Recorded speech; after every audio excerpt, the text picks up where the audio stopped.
Tonight I'm having a few friends over, so I thought while I'm at it, I might as well share with you a couple of my secrets to making a cheese platter look really, really good. I do like to spend the time to go to the deli and get a really beautiful quality cheese. And today I've been to the deli and I'm lucky enough to have quite a few amazing cheeses to show you. The first one I've got here is a Gruyere cheese. And this one actually won a grand champion at the Australian Grand Dairy Awards, so I know it's really good quality. It's really amazing what they do. They actually wash the rind with this special brine, which gives that cheese such great flavour. So that's one of my favourites, and I'm using that one today. But I'm actually just going to cut a small amount off for my cheese platter. Ah, gorgeous piece. To make it easy for my guests to cut the cheese, I like to just cut one side off the rind. Secondly, I have a gorgeous cheddar here, and this one also won an award. It's actually a cheddar style cheese called Double Gloucester, and you can see it's got this natural, beautiful orange colour, and that comes from a natural colouring which they put in the cheese, and it's very traditional English style. This was actually made in Tasmania by a fantastic cheesemaker. So I've cut one up here, and what I like to do with this one, because it has a wax, again, I'll just peel some of that wax off to reveal the gorgeous cheese inside and make it easier for my guests to cut. Oh, look at the texture, that's gorgeous. The third cheese I wanted to use today is one of my favourites.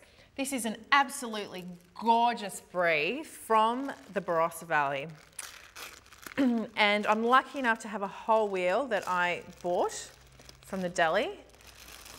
Oh, that looks incredible. So this one's been sitting out for about half an hour to 45 minutes, and the harder ones have been there for about an hour, coming to room temperature. Oh, I can feel how oozy it is. It's delicious. Oh, now check this out. Oh, look at that. You can see, because that is actually a traditionally ripened brie, that there's still a little bit of chalkiness in the centre, but that's all just part of the cheese making. But while I'm at it, I thought I'd show you how to just, even if you can just afford one really good cheese, make it look really, really good. Maybe for a romantic dinner or something. I've got this amazing blue here, and this one's from Gippsland. It's quite a large piece, so I'm going to just cut down,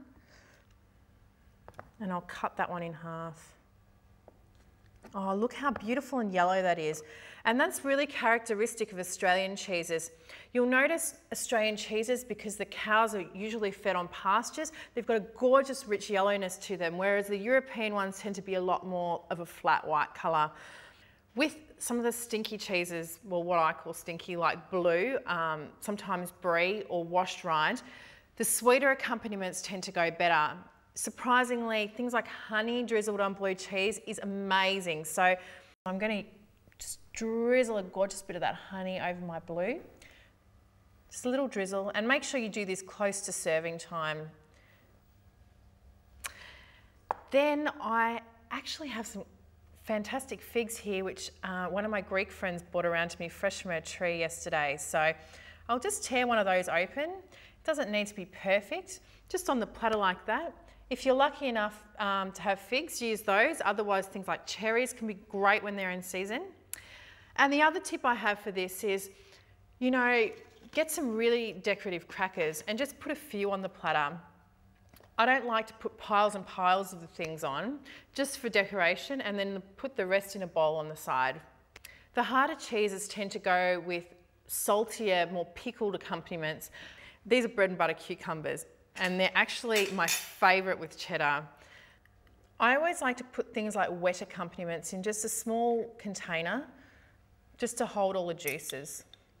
And to suggest to guests that perhaps they should eat the strawberries with the brie, I usually like to just cascade them off a little bit. Now we're still looking a little bit bare, so perhaps I'll just sprinkle some nuts on. Sometimes I like to just not have the nuts in a bowl, just free form next to the cheese. I know they go everywhere, but that's just natural. That's the way I like it, very natural. And I think as well, we've got some gorgeous little water cracker biscuits here. And I'm just going to put a little pile of them in the centre. Just a suggestion.